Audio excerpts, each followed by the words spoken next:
자, 지금부터 그러면 수학을 잘하는 유일한 방법이라는, 그죠? 좀 약간 말이 안 되는 것 같은 이제 그런 주제에 대해서 말씀을 드려볼게요. 자, 우리가, 그 전에, 요런 질문들을 주셨거든요. 그래서 요런 질문들에 대해서 아마 오늘 들어보시면 답변이 될 것 같고요. 이것 말고도 혹시 질문이 계시면 채팅창에 올려주시면 제가 답변을 드릴게요. 제 소개를 간단하게 드리면 저는 수학을 되게 오래 했어요. 저는 공대를 나왔거든요. 그래서 수학을 되게 오래 했죠. 오래 하고 많이 하고, 그 다음에 대학원 시절에는 뭐 어려운 수학도 많이 했었고, 뭐 그랬었어요. 그 다음에 이제 직장을 다니면서도 계속 수학을 놓을 수 없는 그런 일을 했었고요. 자, 이제 질문을 드릴게요. 우리가 수학 문제를 풀 때 뭘 할까요? 우리는 그냥 단순히 수학 문제를 푼다 그러잖아요. 근데 그 실제로 무슨 일이 일어나느냐 이거죠. 수학 문제를 풀 때. 자, 그럼 우리 보통 이렇게 하죠. 생각한다. 진짜 그럴까요? 진짜 생각을 하는 걸까요? 여기서 부모님과 자녀 간에 엄청난 갈등이 생깁니다. 생각 좀 해, 풀어봐, 뭐 이런 거, 그죠? 근데 애는 그게 잘 안 되거든요. 여기서 이제 갈등이 많이 생겨요. 자, 이런 게 있습니다. 내가 푼다, 즉 내가 생각한다는 거죠. 반대로 풀이 방법이 저절로 떠오른다. 자, 수학 문제를 풀 때 내가 풀고 내가 생각하는 걸까요? 아니면은 풀이 방법이 저절로 떠오르는 걸까요? 이 부분을 잘 아셔야 돼요. 이 부분을 모르면 부모님이 아이를 괴롭히게 돼요. 자, 잘 보세요. 자, 만약에 내가 문제를 푸는 거라면 다음 문제를 보고 문제를 풀지 말아 보세요. 즉, 답을 모르는 상태로 유지를 하셔야 돼요. 아시겠죠? 자, 문제를 풀지 마세요. 자, 우리는 지금 1 더하기 1의 답이 얼마인지 모르는 상태가 되시나요? 아니면은 보자마자 답을 알게 돼 버렸나요? 그죠? 내가 이 문제를 안 풀려고 답을 모르는 상태를 유지하려고 해도 안 되죠. 보는 순간 끝나버렸죠. 그죠? 자, 또, 자, 문제는 답은 아니지만 문제를 보는 순간 풀이 방법을 모르는 상태로 유지해 보세요. 자, 보세요. 자, 이 문제에 대해서 지금 풀이 방법을 모를 수가 있나요? 답은 모르지만, 그렇죠? 답은 한 번에 모르지만 어떻게 풀어야 되는지를 모르는 상태를 유지할 수 있나요? 안 되시죠. 그냥 보는 순간, 5일은 5, 5이 10, 1 올라가고, 3, 5, 15, 16, 1 올라가고, 이미 알고 있죠. 보는 순간 어떻게 풀어야 되는지를 아는 상태로 들어가 버렸죠.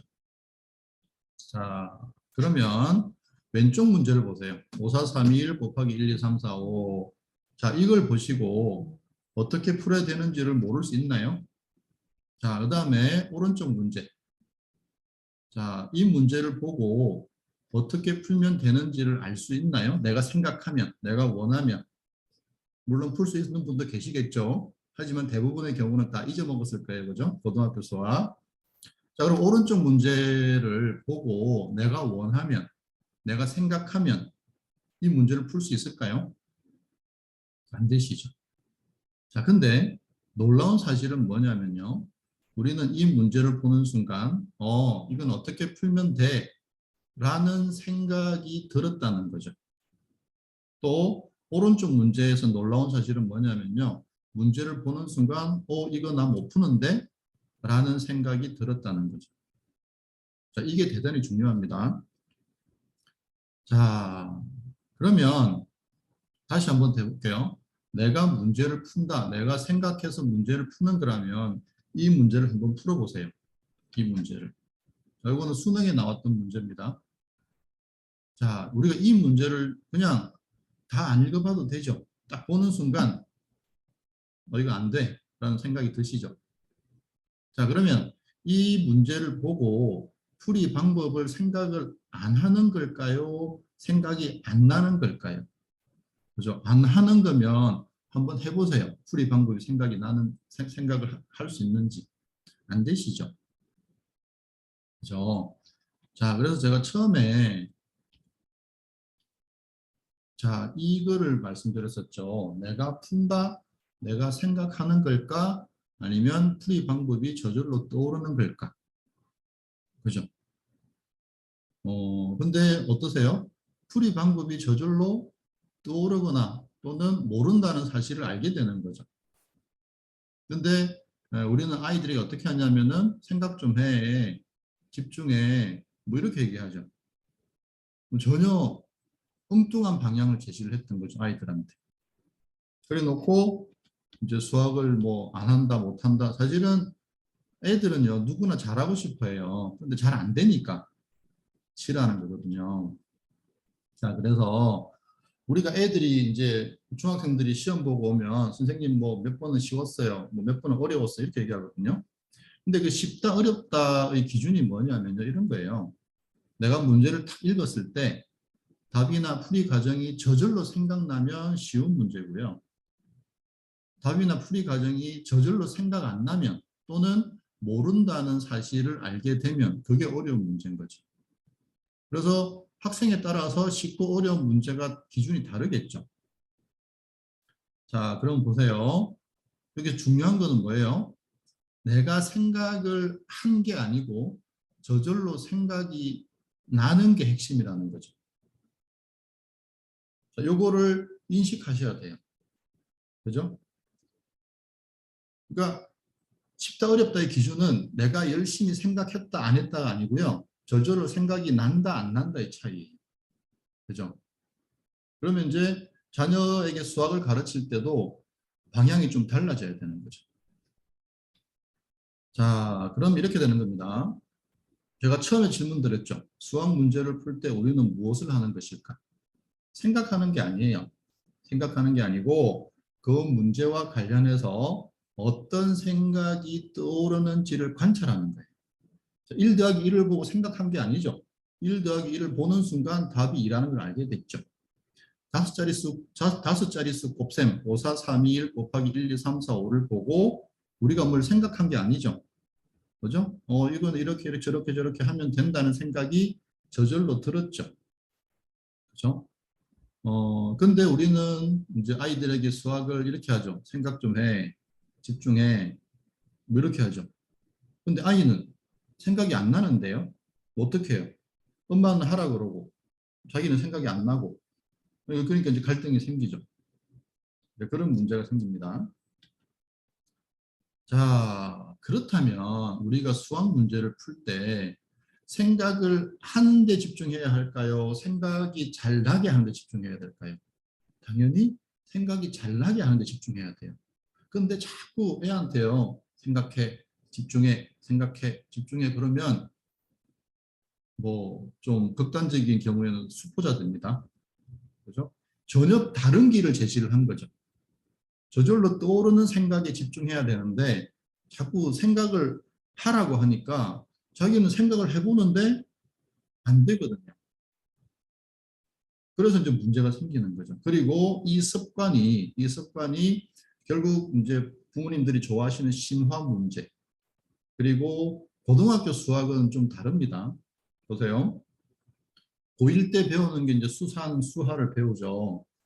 근데 수상, 수하는 중학교 수학하고 연결돼 있어요. 그래서 보통 선행을 하면 수상, 수학까지 한 친구들은 중학교 수학을 잘해요. 왜냐하면 어떻게 보면은 중학교 수학의 심화 과정이기 때문에. 그런데 이제 고2가 되면 수원, 수투, 미적, 뭐 기하, 뭐 확통 이런 걸 하죠. 근데 그거는요 전혀 다른 수학이에요. 그래서 고2가 되면서 수학 성적이 확 뒤집어지거든요. 잘하는 애들이 못하기도 하고 못하는 애들이 잘하기도 하고. 그죠? 그러니까 굳이 나누자면 이제 고2부터는 진짜로 우리 뇌가 무의식의 뇌가 활발하게 움직여야 되는 그죠? 그런 이제 이 다른데 근데 결국 우리가 지금 애들한테 수학을 가르치는 이유는 뭐예요? 고2, 고3 때 수학을 잘하기 위한 1차적으로는 물론 대학 가서 잘해야 되지만 고2, 고3 때 수학을 잘하기 위한 건데 고2, 고3 때 수학을 잘하기 위해서는 생각을 하는 게 아니고요. 생각이 잘 나는 보기에 집중하는 방법을 알려줘야 돼요. 자, 그래서 보세요. 수학 문제를 풀 때 내가 생각해서 푸는 거는 진짜 부담스러워요. 잘 안 되니까. 그죠? 근데 그런 수학 문제를 풀어야 된다는 부담에서 벗어나서 그냥 이 문제와 관련해서 어떤 생각이 나는지를 관찰하는 거는 전혀 부담스럽지 않아야 하는 게 이론적으로는 맞죠. 근데 이거를 부담스러워하는 아이들이 있고요. 이거를 부담스러워하지 않는 아이들이 있어요. 그죠?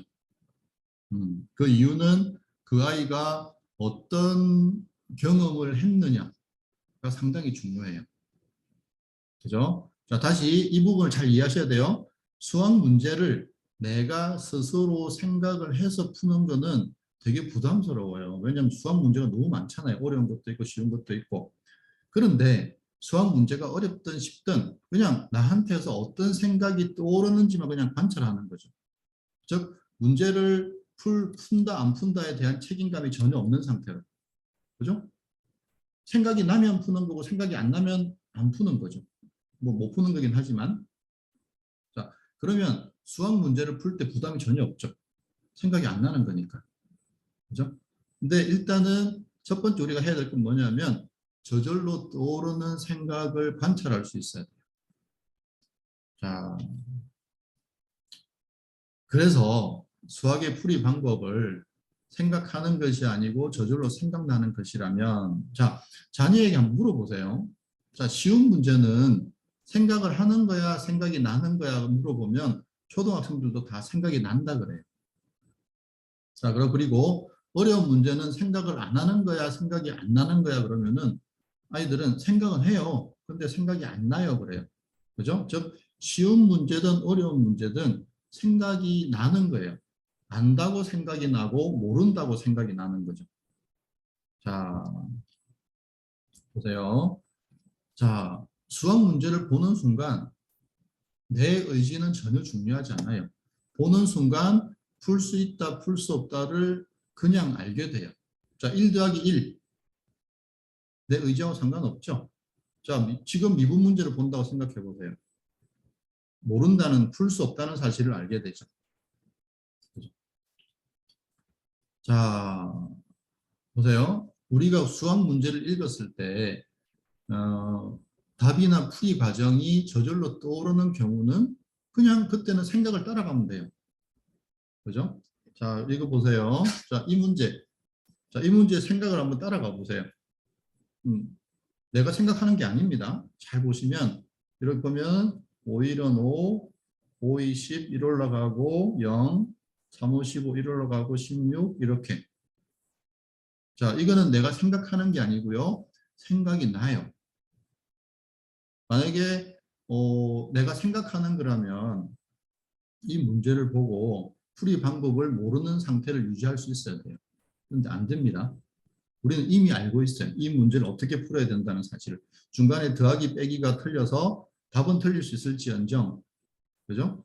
이 문제를 어떻게 푸는지는 이미 문제를 보는 순간 생각이 나버려요. 자, 이제 문제는 이거죠. 풀 수 없는 경우, 문제를 봤는데 풀 수 없다는 사실을 알게 됐어요. 그죠? 그러면 어떤 일이 벌어지냐면 풀 수 없다는 생각, 저절로 일어나는 생각과 함께 뭔가 답답하고 불안하고 하기 싫고 귀찮고 이런 불편한 느낌, 생각, 감정이 같이 올라가요. 자, 이렇게 되는 이유는 뭐냐면요. 내가 생각해서 내가 문제를 푼다라고 착각하기 때문에 그래요. 초등수학을 가르치는 어머니들께서 이제 오셔서 많이 하시는 얘기가 이런 거예요. 애가 집중을 안 해요. 애가 생각을 안 해요. 뭐 이런 거. 그죠? 사실은 물론 이제 아이가 기질적으로 이렇게 막 돌아다니는 수도 있겠지만 대부분의 경우는 이 기초 작업을 안 해주신 거예요. 그죠? 그러니까 아이는 생각이 안 나는데 자꾸 생각을 하라 이렇게 이제 강요를 하시는 경우죠. 자, 그러면 이런 일이 왜 벌어지는가 하는 거죠. 자, 그러면 자, 근데 뇌과학이요 상당히 많이 와 있습니다 지금. 자, 그럼 요거 한번 해보세요. 인간은 생각을 멈출 수 있을까? 그죠? 자, 그러면 지금부터 한 10초 동안 생각이 없는 상태를 한번 만들어 보세요.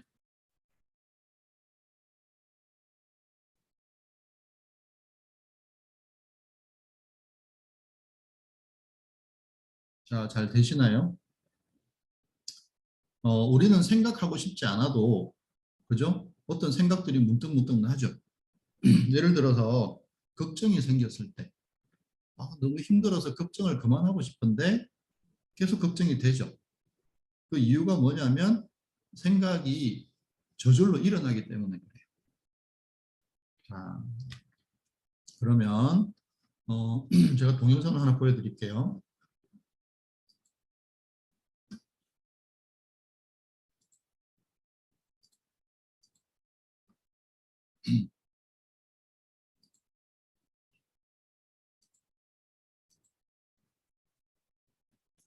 자, 이 동영상을 잠깐만요.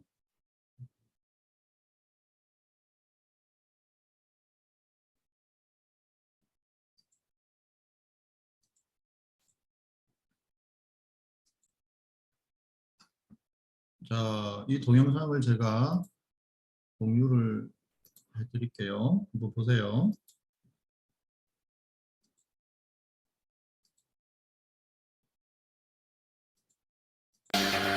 Das Interessante ist, dass wir immer in der Vergangenheit leben. Alles, was wir bewusst wahrnehmen, ist schon mindestens eine Drittelsekunde alt. Und das hat natürlich ganz praktische Folgen, zum Beispiel bei Reaktionen im Straßenverkehr. Interessanterweise erleben wir die Drittelsekunde nicht. Wir erleben nicht die Arbeit des Unbewussten, sondern wir denken, wir erleben das sofort. 자, 소리 잘 들리시나요? 네. 자, 조금.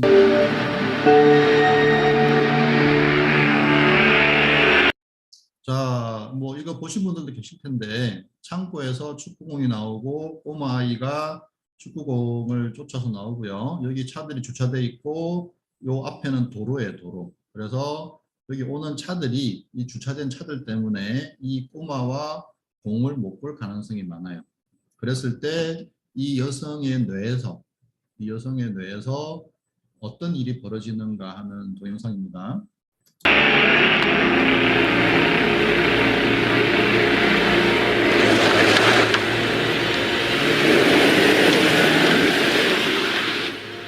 우리가 뭔가를 볼 때마다 광선의 다발이 동공을 통과해 망막에 닿는다.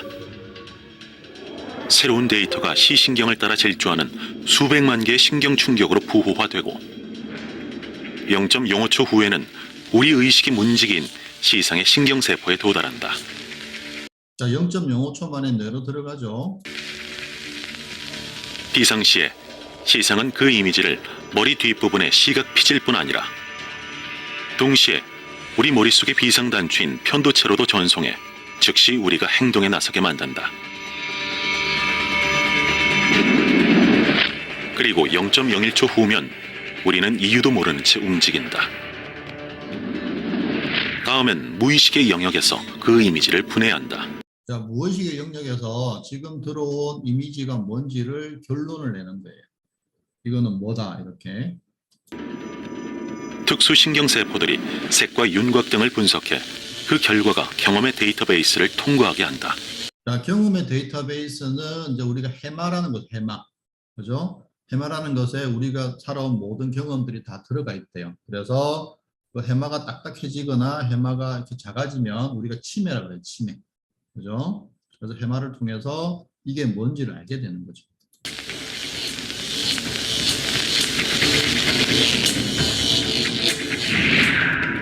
머리 뒷부분의 시각 피질부터 이마 옆까지다. 여기서 모든 조각들이 순식간에 의미 있는 이미지로 조립돼 다시 시각 피질로 전송된다. 이 순간부터 우리는 의식적으로 이미지를 볼 수 있다. 공을 쫓아 도로로 뛰어드는 아이. 0.3초 만에 평가를 거쳐 투영되는 이미지다. 자, 그래서 우리가 무언가를 보게 되면요. 그게 뭔지를 알 때까지 걸리는 시간이 0.3초예요. 이게 너무 짧다 보니까 우리가 수학 문제를 보고 안다 모른다가 사실은 저절로 생각나는 건데 내가 생각한다라고 착각을 해버린 거예요.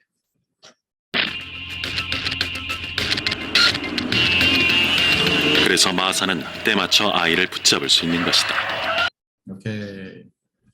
자, 그러면 다시 이쪽으로 돌아와 가지고요. 자, 이것 때문에 그래요. 그러니까 우리가 무언가를 보거나 들으면요. 0.3초 만에 생각이 나요. 그래서 수학 문제를 봤을 때도 마찬가지로 0.3초 만에 풀 수 있어, 풀 수 없어를 알게 되는 거예요. 자, 그럼 이렇게 되는 겁니다. 수학 문제를 보면요. 결국은 시각이라는 감각을 이용하는 거죠. 망막에 닿고 무의식에 들어가서 결론이 나고 이것이 의식의 뇌로 전달되는 거예요. 이걸 우리는 이제 생각이라는 걸 통해서 알게 되죠. 그게 뭐냐면 안다 모른다예요. 그죠? 알면은 어떻게 하면 돼? 모르는 건 어쩔 수 없는 거죠. 즉 안다 모른다. 내가 이 문제를 풀 수 있다 풀 수 없다는 0.3초 만에 결론이 나고요. 그죠? 그 결론에 따라서 그 다음 행위가 결정되는 거죠.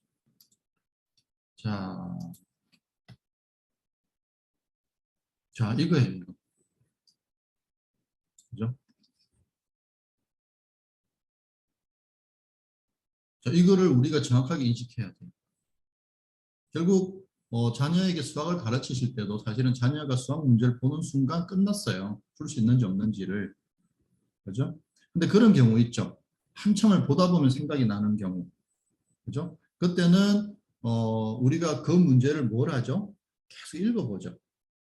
반복해서 읽어보죠. 그거는 좀 이따가 이제 말씀을 드릴게요. 그건 왜 그렇게 되는 건지에 대해서. 자, 그래서 우리가 문제를 봤을 때 무의식 뇌에서 풀 수 있다라고 결론을 내려주면 그냥 생각나는 대로 따라가면 돼요. 그죠? 뭐 예를 들어서 이런 경우지, 이런 경우. 그냥 생각나는 대로 보면 5 곱하기 1 제일 먼저 하고 그다음에 5 곱하기 2 하고 5 곱하기 3 하고 이런 식으로 쭉 따라가면 되죠. 생각나는 대로. 자, 그런데 무의식 내가 풀 수 없다라고 했을 때 이때는 우리 안에서 두 가지의 생각이 일어납니다. 방향이.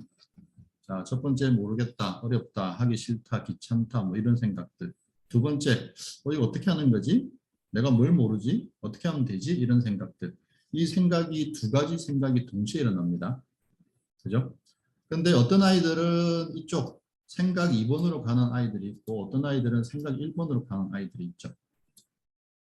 자, 그러면은 이 생각 1번으로 가느냐, 생각 2번으로 가느냐는 아이의 선택일까요? 선택이 아닙니다. 그죠? 이거는 이런 거하고 비슷해요. 우리가 등산을 할 때 자기가 잘 가는 등산로가 있죠. 그죠? 그런 것처럼 그냥 그런 생각 1로 갈지 생각 2로 갈지가 그냥 패턴처럼 굳어져 버린 거예요. 그러면 예를 들어서 생각 1로 가는 친구한테 좋은 학습지, 좋은 학원, 좋은 선생님을 붙이면 아이가 생각 2로 바뀔까요? 뭐 바뀔 수도 있겠죠. 근데 굉장히 어렵죠. 자, 그래서 우리가 조금 다른 조치를 취해줘야 돼요. 자, 그러면 이제 메타인지라는 걸 잠깐 살펴볼 건데요. 메타인지가 뭐냐면 이런 거예요. 학자들이, 공부를 연구하는 학자들이 학습에서 제일 중요한 능력을 메타인지라고 해요. 메타인지가 뭐냐면요. 내가 무엇을 알고 무엇을 모르는지를 아는 능력. 그죠? 그럼 어떻게 될까요? 아는 거는 제껴두고 모르는 것만 집중하면 되죠. 근데 제가 이렇게 가르쳐 보면 아는지 모르는지도 모르고 그냥 열심히 하는 친구들이 있어요. 그리고 이렇게 질문해 보면 그냥 그런 거에는 관심도 없어요. 그냥 열심히 해요. 그런 친구들은 당연히 성적이 안 나오겠죠. 자, 그런데요. 안다 모른다를 우리가 어떻게 알게 되냐면 생각으로 알게 되죠. 내가 아는 거 모르는 걸 누가 얘기해 주는 게 아니잖아요. 생각을 통해서 아 이거는 아네, 이거는 모르네 이렇게 알게 되죠. 보는 순간. 그죠? 그래서 메타인지의 다른 이름이 뭐냐면 내 생각을 보는 힘이라 그래요. 그죠? 자, 잘 보세요. 내 생각을 본다? 그죠? 이 말은 무슨 말이겠어요? 어떤 생각이 일어나는지를 안다 이런 거죠. 저절로 일어나는 생각이 뭔지를 안다 이런 거죠. 자, 그러면 아까 말씀드린 것처럼 풀 수 없는 경우, 즉 문제를 봤는데 내 무의식 내에서 이거는 모르는 거야, 이거는 못 푸는 거야 라는 결론이 내려졌을 때 동시에 이렇게 막 불안한, 불편한 느낌, 생각, 감정이 올라오기 시작해요. 그 이유는 뭐냐면요. 죄송하지만 부모님들께서 아이에게 그런 믿음을 심어놓은 거예요. 문제를 못 푸는 거는 나쁜 거야. 이런 믿음을 아이한테 심어버렸거든요. 그러니까 아이가 문제를 못 푼다고 느껴지는 순간 이게 막 마음이 불안해지는 거죠. 맨날 100점 받아야 되고 여자입니다면 이런 경우 있습니다. 막 자녀가 초등학교 들어가기 전까지는 맨날 껴안고 이쁘다 그러고 뽀뽀하고 막 그러다가 자녀가 초등학교 들어가서 갑자기 시험을 봐와요. 그때 아이들은 크게 충격을 받습니다. 시험 점수가 안 좋은데 자기는 별 생각이 없는데 갑자기 엄마 표정이 안 좋아지는 거예요. 아, 이게 뭐가 잘못됐구나. 그때 아이들은 충격을 받거든요. 자, 그때부터 그다음에 수학 문제 풀 때 특히 수학 문제 틀리면 엄마 표정이 안 좋아지죠. 그러는 사이에 아이에게는 아, 이게 수학 문제를 틀리는 게 못 푸는 게 나쁜 거구나 이런 믿음이 생겨요. 자, 그래서 아이가 어떤 경험을 하느냐에 따라서 생각 1쪽으로 잘 가는 아이들이 있고요. 생각 2쪽으로 잘 가는 아이들이 있어요. 그죠? 이거는 이제 후천적인 게 굉장히 강합니다. 자, 어쨌든 우리가 메타인지가 생기면 즉 내가 푼다는 착각, 내가 생각한다, 내가 푼다는 착각을 빼면요. 이 두 가지 생각이 동시에 보이기 시작해요. 근데 내가 푼다고 착각하는 순간 1번으로 갈 가능성이 많아요. 자, 그래서 아까 앞에서 살펴본 것처럼 내가 푸는 거 아닙니다. 저절로 생각나는 거예요. 문제를 보는 순간. 그러면 저절로 생각나는 거면 문제를 못 푸는 거에 대해서 부담을 가질 필요가 없죠. 왜? 생각이 안 나는 거니까.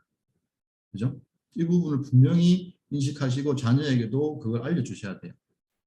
그러면 아이들이 생각 2로 갈 가능성이 많아요. 왜냐하면 문제를 못 푸는 것에 대한 어떤 죄책감이나 부담감이 없어지기 때문에 이거 왜 이렇지? 이렇게 돼요. 자, 그러면 잘 보세요. 이제 요거는 이쪽 왼쪽 문제는 보시면은 그냥 이렇게 하면 되겠지라는 생각이 드시죠? 얘는요. 자, 이 문제를 한번 보세요. 이 로고 문제를 보시면 두 가지 생각이 다 드실 거예요. 이거 어떻게 하는 거지? 모르겠네. 어렵네. 생각하지 말까? 뭐 내가 필요한 것도 아닌데. 자, 여기에요. 두 가지 생각이 있어요. 즉, 이 문제를 푸는데 필요한 생각이 있고요. 이 문제를 푸는데 필요 없는 생각이 있어요. 그런 생각들이 납니다. 한번 가만히 보세요. 내 안에서 어떤 생각이 나는지. A하고 B가 다르네. 이거 로고구나. 밑이 있고 지수가 있네. A, B가 분모로 들어가 있네. 라는 생각들이 있는가 하면요. 이거 내가 이거 어떻게 풀어? 어렵네. 뭐 하지 말지 뭐. 자, 이런 생각들이 계속 올라옵니다. 그죠? 그래서 우리는 그 두 가지 생각을 일단 볼 줄 알아야 돼요. 자, 근데 이게 뭐 내가 보고 싶다고 되는 게 아니죠. 자, 그래서 이제 필요한 게 뭐냐면은 주의예요, 주의. 조심하다가 아니고 우리가 관심을 가진다, 주의를 둔다 할 때 그 주의입니다. attention이라고 하는데요. 자, 근데 주의에는요, 두 가지가 있습니다. 의식적 주의가 있고요, 무의식 주의가 있어요. 자, 무의식 주의는 뭐냐면요, 우리가 길거리를 걸어가다 보면 막 가게들이 있고 막 그렇잖아요. 그럼 막 왼쪽을 봤다, 오른쪽을 봤다, 앞을 봤다가 뭐 이렇게 막 우리가 이게 두리번 그리죠. 그때가 무의식 주의예요. 그냥 별 의도 없이 그냥 관심 가는 대로 이렇게 막 가는 거죠. 뭐 소리도 들었다가 뭐 이렇게. 근데 의식적 주의라는 게 있어요. 의식적 주의가 뭐냐면 이거예요. 필요한 대상에 의식적으로 주의를 두는 거를 의식적 주의라고 해요. 자, 그러면 우리가 주의를 두는 대상이 뭐냐면요. 6가지예요. 시각, 청각, 미각, 후각, 촉각, 그리고 앞에 일어난 생각, 저절로 일어난 생각. 자, 근데요. 그 생각 중에 생각은 저절로 일어난 생각에는 또 2가지 생각이 있어요. 필요한 생각이 있고요. 불필요한 생각이 있어요. 이제 수학으로 본다면 수학 문제를 푸는데 필요한 생각이 있고요. 수학 문제를 푸는데 필요 없는 생각이 있어요. 자, 그래서 주의 훈련을 하게 되면, 그죠? 내가 필요한 대상에 주의를 둘 수 있고요. 특히 생각의 경우에는 이것이 필요한 생각인지 필요 없는 생각인지를 구분할 수 있게 돼요. 자, 우리 아이들이 게임을 좋아하죠. 걔들은 주로 어떤 감각을 집중할까요? 주로 시각과 청각이죠. 그러니까 시각과 청각에 예민해져 있는 친구들은 이 생각이라는 새로운 이 감각을 인식하는데 어려움을 느껴요. 그 어려운 이유는 뭐냐면 어려워서 그런 게 아니고 익숙하지 않은 거죠. 그래서 제가 지난주에도 잠깐 말씀드렸는데 생각이라는 감각과 친한 친구들이 누구냐면은 독서를 많이 한 친구들이죠. 그죠? 그래서 독서를 많이 한 친구들은 수학도 잘합니다. 왜냐하면 수학을 공부한 건 아니지만 생각이라는 감각과 친하기 때문에 그래요. 그 다음에 글을 읽으면서 머릿속으로 따라가죠. 즉 생각으로 따라가죠. 그러면서 필요한 생각과 필요 없는 생각을 구분하는 능력이 이미 생겨져 있어요. 자, 그래서 우리가 주의력 훈련을 좀 해야 돼요. 주의력 훈련을 어떻게 하는 거냐면 간단합니다. 우리가 생각을 안 하려고 해보면 내 머릿속에 이제 생각이 없는 상태로 만들려고 해보면 어떤 생각들이 문득문득 납니다. 그죠? 그거를 그냥 종이에 적기만 하시면 돼요. 하루에 5분, 하루에 10분 이렇게 매일 일기 쓰듯이. 그러면요. 자, 첫 번째. 저절로 떠오르는 생각을 적으려면 생각을 볼 수 있어야 되죠. 나한테 어떤 생각이 나는지. 그래서 그거는 메타인지 훈련이 됩니다. 그 다음에 생각을 지속적으로 봐야 되죠. 계속 종이에 계속 적으려면. 그러면은 하나의 대상에 지속적으로 주의를 두는 훈련이 돼요. 그래서 이 훈련을 지속적으로 하루에 10분씩, 5분씩 한 달 정도면 하면요. 이게 공부할 때 필요한 생각과 필요 없는 생각이 저절로 구분되기 시작해요. 그래서 이거를 꾸준히 한 친구들과 안 한 친구들은요. 차이가 너무 많이 나요. 자, 그 다음에요. 2번째는 뭐냐면, 이렇게 해서 이게 훈련이 되잖아요. 훈련이 된 다음에는 이제 수학 문제를 풀면서, 어려운 문제를 만났을 때. 그래서 문제를 보는 순간 무의식의 내에서 이건 모르는 거야, 이건 안 풀리는 거야 라는 메시지를 받았을 때, 그걸 알게 됐을 때, 이제 2가지 생각이 동시에 일어납니다. 어렵네, 하기 싫네, 귀찮네, 이거 어떻게 하는 거지? 이렇게 해볼까? 저렇게 해볼까? 이 2가지 생각이 동시에 일어나요. 그때 우리가 생각 이해만 집중해보는 연습을 해보는 거죠. 자, 그러면요. 사실은 생각 일에 집중하면요. 이게 불안함이 점점 커집니다. 점점 하기 싫어지고 점점 불안해지고 그렇게 돼요. 근데 생각 이해에 집중하면요. 그냥 그런 거 없어요. 그냥 이렇게. 근데 이거를 생각을 하는 게 아니잖아요. 저절로 나는 생각을 그냥 관찰하고 거기에만 관심을 가지는 거기 때문에. 자, 그러면요. 자, 여기 오른쪽 문제를 보시면서 여기 생각 2 쪽에만, 생각 2 쪽에만 한번 관심을 가져보세요. 자, 잠깐 시간 드릴게요. 이 오른쪽 문제 보시면서 이 문제와 상관 있는, 관계 있는 생각들에만 집중하는 거죠. 자, 한번 해보세요. 시작.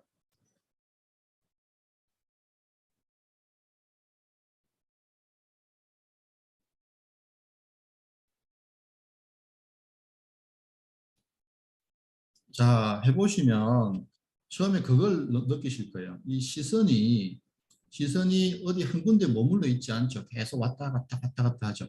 그 이유가 뭐냐면 여기서 어떤 정보를 얻으려고 하는 거예요. 그죠? 그래서 제가 이제 아이들에게 이렇게 얘기해요. 중학생은 5분, 고등학생은 15분만 하라고, 이거를. 그죠? 그러면 이 5분과 15분 동안에 만약에 마음이 괴롭다. 그죠? 그건 뭐냐면은, 여기 생각 원 쪽으로 집중이 된 거예요. 그 다음에 내가 문제를 푼다라는 착각이 작동을 한 거죠. 그래서 이 훈련, 편안하게 이런 생각들이 일어나고 있는 것을 관찰하는 훈련을 하게 해주셔야 돼요. 자, 보세요. 우리가 막 수학 학원에 한 달에 뭐 몇십만 원 내고 보내잖아요. 그 전에 이 훈련을 한두 달만 시키고 나서 보내보세요. 그러면은 확 달라집니다. 그러니까 학원을 한두 달 일찍 보내는 게 아니고 이 훈련, 지금 제가 말씀드린, 요 자료는 제가 PDF로 메일로 보내드릴 테니까 나중에 보시고 한번 해보세요. 자, 그래서 이 주의력 훈련을 하시면요, 그죠? 하시면 메타일지 훈련도 되고 하나의 대상에 지속적으로 주의를 두는 훈련도 돼요. 그리고 결과적으로 공부를 하다가 필요한 생각과 불필요한 생각을 구분하는 능력이 저절로 생기게 돼요. 자, 그리고 이제 수학 문제를 보면서 이 훈련을 해보는 거죠. 그러면은 그냥 나는 마치 남의 일처럼 나한테서 떠오르는 생각을 이렇게 가만히 보고 있는 거죠. 그러면 생각 1 생각도 나고 생각 2 생각도 나요. 그때 그냥 생각 2 생각에만 집중하는 거죠. 주의를 두는 거죠. 자, 그러면 이제 결국은 이제 이런 문제가 생기죠. 그런데요, 뭐 주의 훈련 다 좋은데요. 이제 생각이 나려면 자녀 안에 수학과 관련된 정보가 들어가 있어야 되잖아요. 그죠? 컴퓨터에 데이터 집어넣듯이 아이 안에 수학 정보가 들어가 있어야만 그것이 작동을 해서 이건 어떻게 푸는 거야 라는 생각이 날 거잖아요. 자, 이 방법에 대해서 말씀을 드릴게요. 자, 동영상을 하나 보여드릴 건데 이 친구는 좀 꽤 오래된 동영상이에요. 고등학교 1학년 말에 수학이 38점이었대요. 근데 이제 수학 선생님의 조언을 받아서 문제지 한 개를 6개월 동안 10번을 풀어요. 그리고 6개월 뒤에 모의고사에서 수학 1등급을 받아요. 이상하지 않으세요? 이 친구가 6개월 동안에 문제지 한 개를 풀 때 다른 2등급, 3등급 친구들은 뭘 했을까요? 수학 공부를 안 했을까요? 했겠죠. 그죠? 근데 왜 그 친구들은 2등급, 3등급 친구들은 1등급이 안 나왔을까요? 거기다가 수학 38점이면 뭐 거의 뭐 9등급, 10등급 거의 되지 않을까요? 그죠? 자, 어떤 이유가 있겠죠. 그리고 더 놀라운 사실은 이 친구가 여기 서울대학교 이렇게 나오죠. 그러니까 뭔가 이 친구는 이 과정을 통해서 공부에 대한 원리를 터득을 한 것 같아요. 자, 그러면 지금부터 말씀드릴 내용은 사실은 지난주 수요일 날 제가 특강을 했던 부분이거든요. 그래서 지난주 수요일 특강이 궁금하신 분들은 제가 채팅창에 그 주소를 하나 드릴게요. 그래서 여기 지금 채팅창에 주소 드렸거든요. 여기를 보시면 지금 이 학생이 했던 행동이 왜 이런 결과가 나오는지에 대해서 자세히 설명이 되어 있어요. 자, 그러면 동영상을 먼저 보고 갈게요.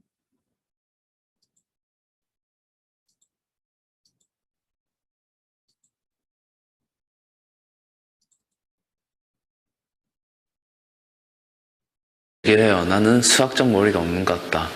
그런데 저는 그렇게 생각을 해요. 수학 만점의 비결은 바로 무한 반복에 있다는 지범군. 지범군이 무한 반복 학습의 비결로 소개한 건 다름 아닌 단 한 권의 문제집이었다. 이 책이 바로 제가 고1 겨울방학 때 10번을 풀었던 바로 그 책입니다. 지금 보니까 이제는 그때의 기억이 많이 나는데 이 책을 빼놓으면 아마 저의 수학에 대해서는 할 얘기가 없지 않을까 될 정도로 정말 저에게는 소중한 책입니다. 지범군의 문제집 속에는 때로는 짜증과 불안으로, 때로는 기쁨과 설렘으로 수학과 씨름했던 추억이 고스란히 담겨 있다.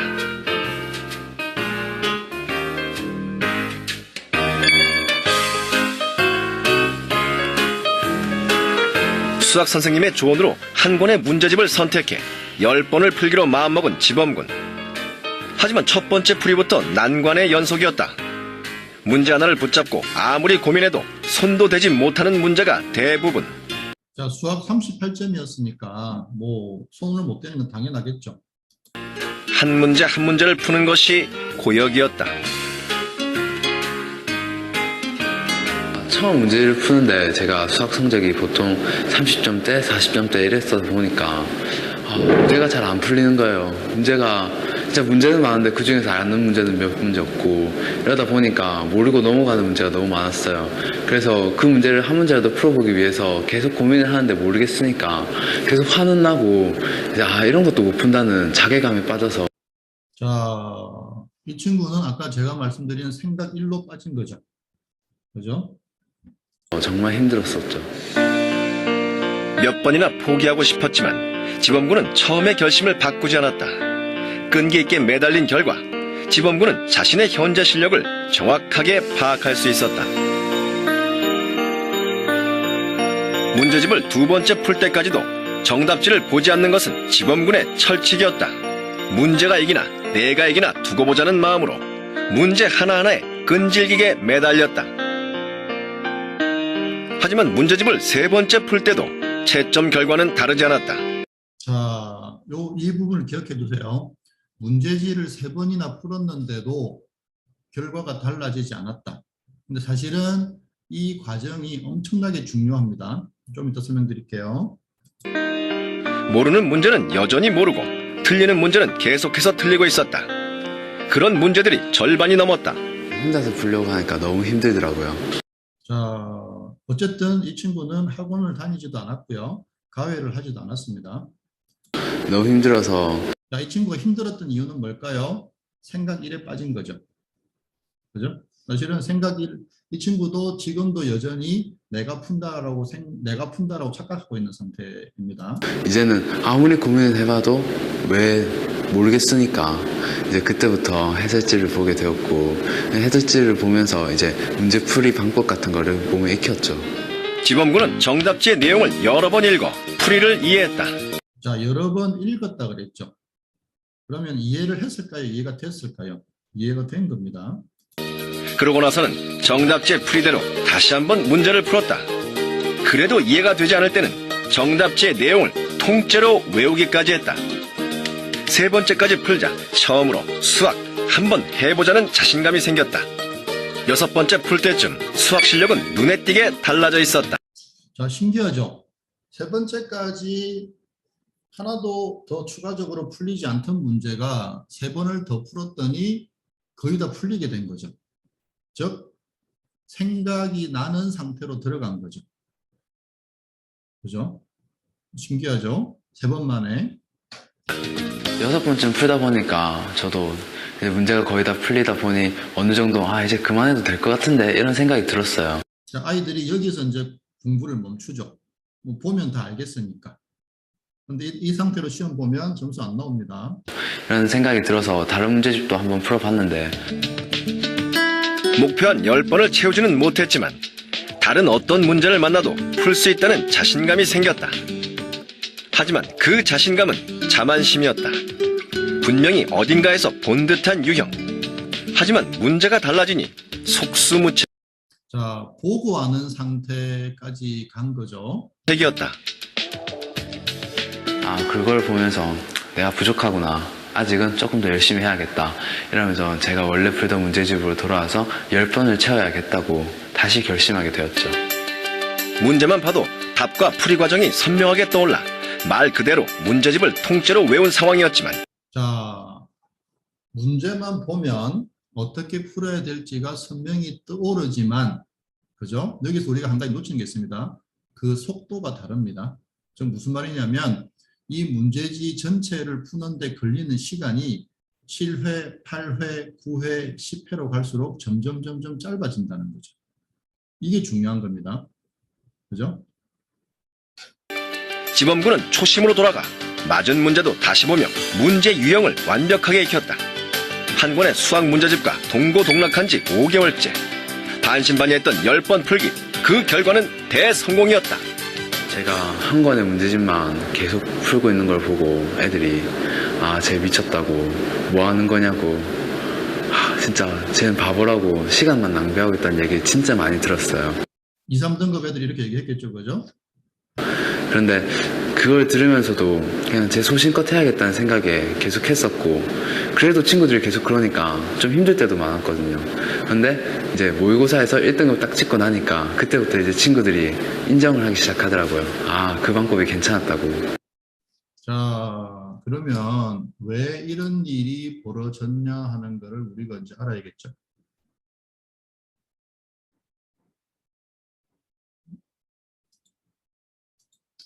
자, 다시 돌아와서, 그래서 아까 제가 채팅창으로 보내드린 유튜브 동영상을 보시면 왜 이런 일이 벌어졌는지에 대해서 상세하게 나와 있습니다. 자, 어쨌든 그래서 아까 이 학생이 한 게 이겁니다. 자, 이 학생이 쉽게 말하면 이제 무엇을 모르는지 모르는 상태였죠.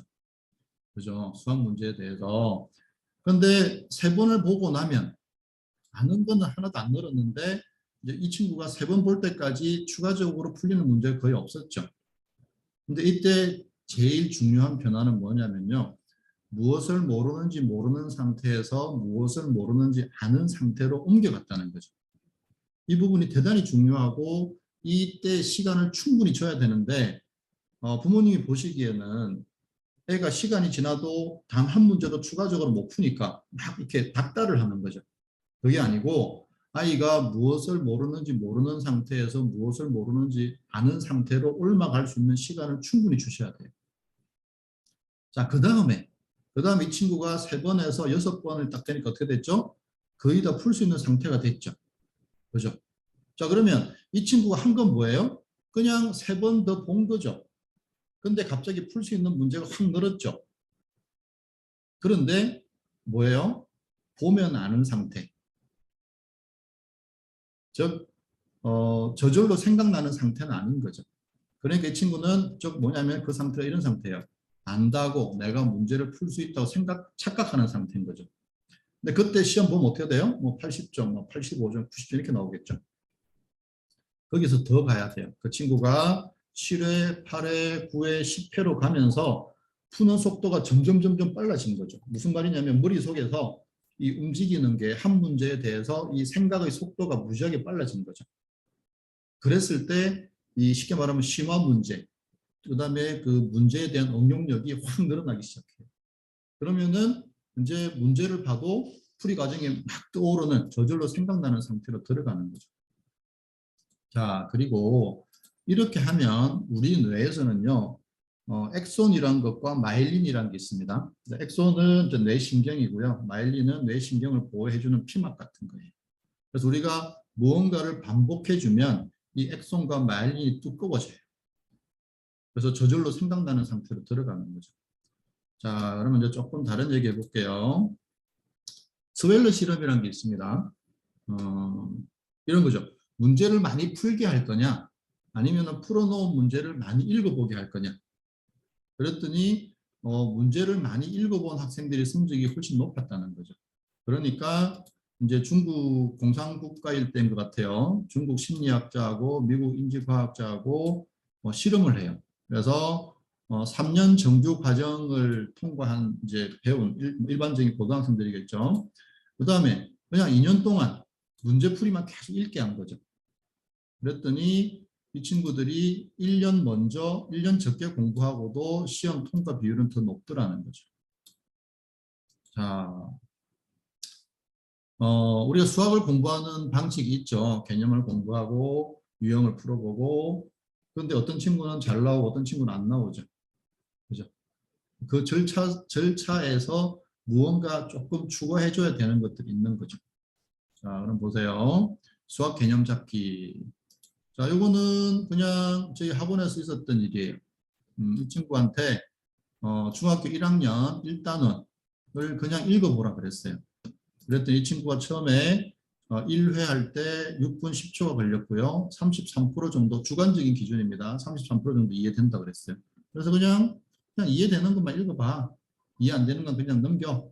그렇게 했는데 나중에 되니까 6회가 되니까 6분 걸리던 것이 2분 49초가 됐고요. 이해는 95%가 됐어요. 자, 33에서 95%까지. 총 걸린 시간은 뭐 한 30분이 안 걸렸죠. 물론 중학교 1학년 1단은 쉬워요. 근데 중학교 1학년 1단은 교과서를 30분 만에 95% 이해되게 한다? 글쎄요. 자, 그 다음에 똑같이 그럼 이제 2단원도 해보라 그랬죠. 그러니까 2단원을 3분 19초 동안에 20% 정도 이해됐는데 읽다 보니까 3분이 1분대로 떨어졌고 이해도는 80% 올라갔어요. 자, 이상하시죠? 근데 우리는 이런 시도를 잘 안 하죠. 그냥 뭐 학원 가서 배우든지 아니면은 뭐 인강을 듣든지, 그죠? 근데 학원 가서 배우면 30분 만에 수학 교과서를 95% 정도 이해할 수 있는 상태로 들어갈 수 있을까요? 물론 이때는 문제는 안 푼 겁니다. 개념만. 그죠? 자, 그 다음에 이 친구 볼까요? 이 친구는 지금 중3이 된 친구인데, 일단은 읽어보니 처음에 60% 이해됐어요. 그리고 5번 읽어보니까 85% 이해도가 올라갔죠.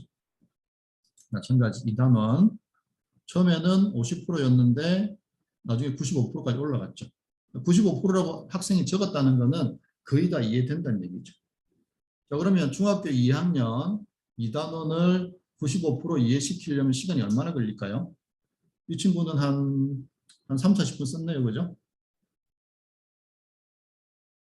자, 그 다음에 이 친구는 중3 1단원이 그죠? 조금 어렵죠. 그죠? 제곱 끝나고 이런 것들, 무리수 나오고. 그래서 이 친구는 10회까지 했는데 68에서 79 크게 올라가진 않았지만 어쨌든 조금씩 좀 올라가죠. 시간은 거의 절반으로 줄었고. 그죠? 자, 그래서 무조건 학원에 보낼 것이 아니고요.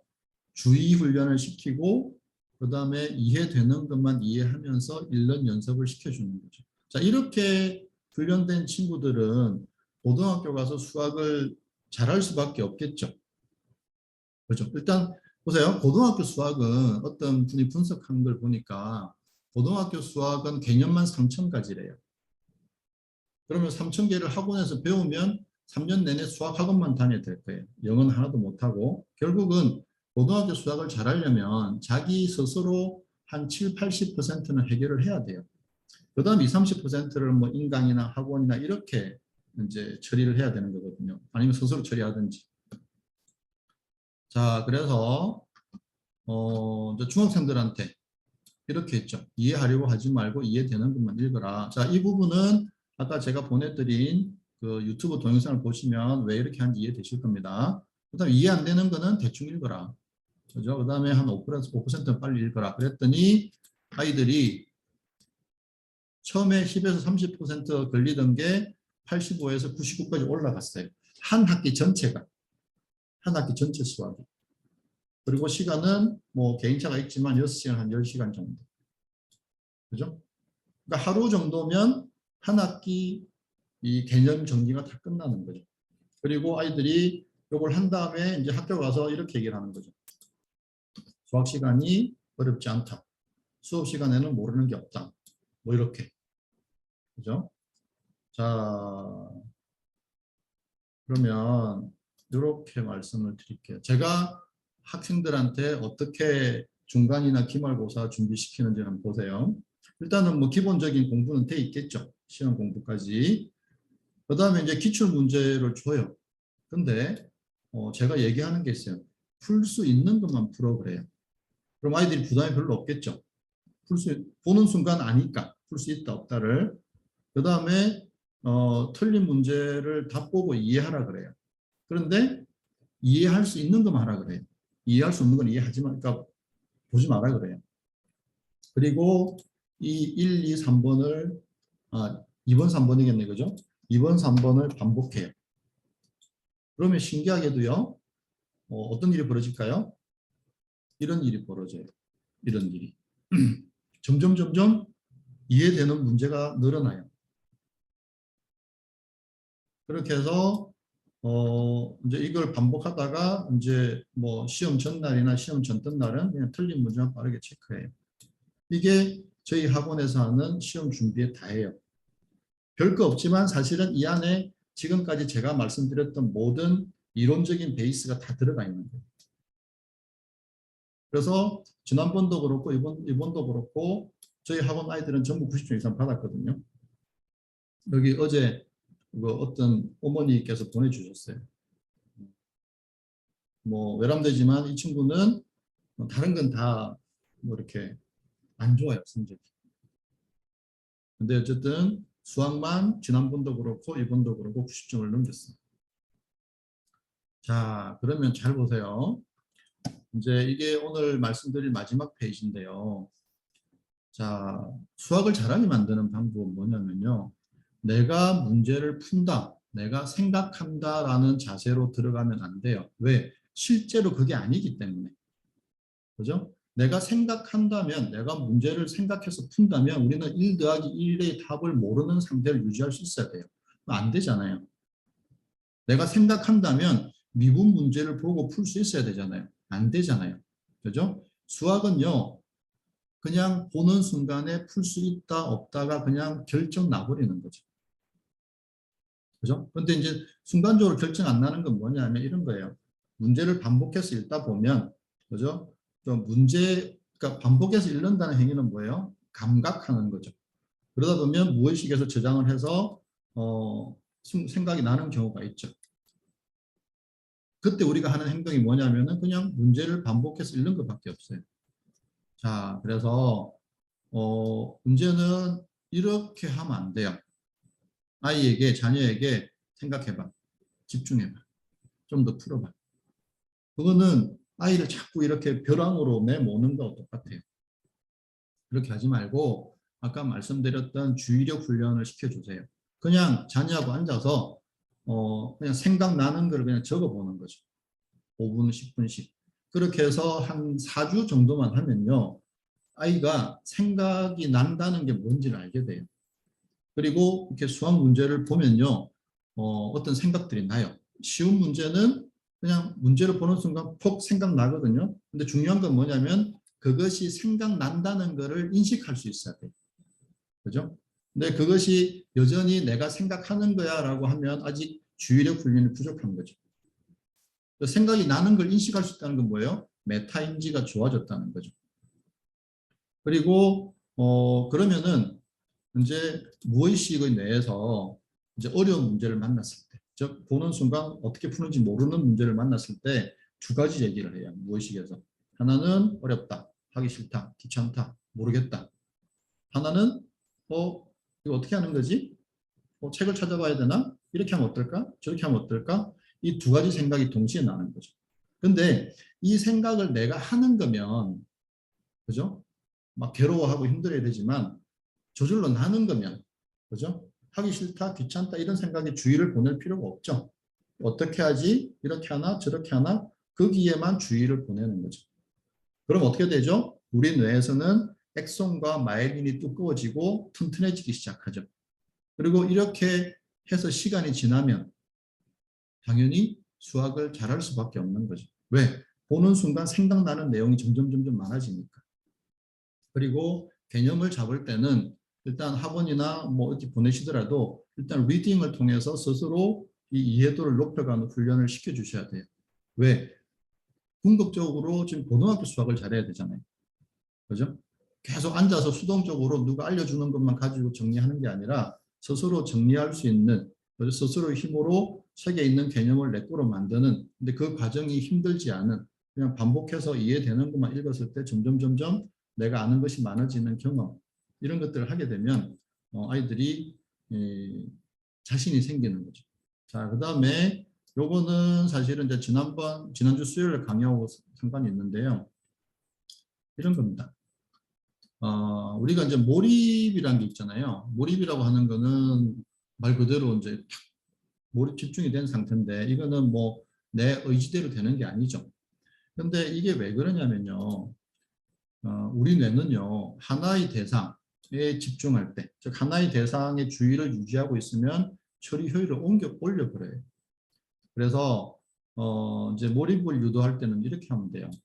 어떤 경우에도 공부를 멈추지 않으면 돼요. 자, 공부를 멈춘다는 말은 이거예요. 공부하다가 친구 생각이 나면 친구 생각 했다가, 그러니까 따라갔다가, 또 하다가 게임 생각 하다가, 그러니까 외부적으로 볼 때는 전혀 공부를 하는 것 같은데 실제로는 이 주의가 수학 공부를 하다가 자꾸 친구 생각, 게임 생각, 먹는 거 이게 왔다 갔다 하는 거죠.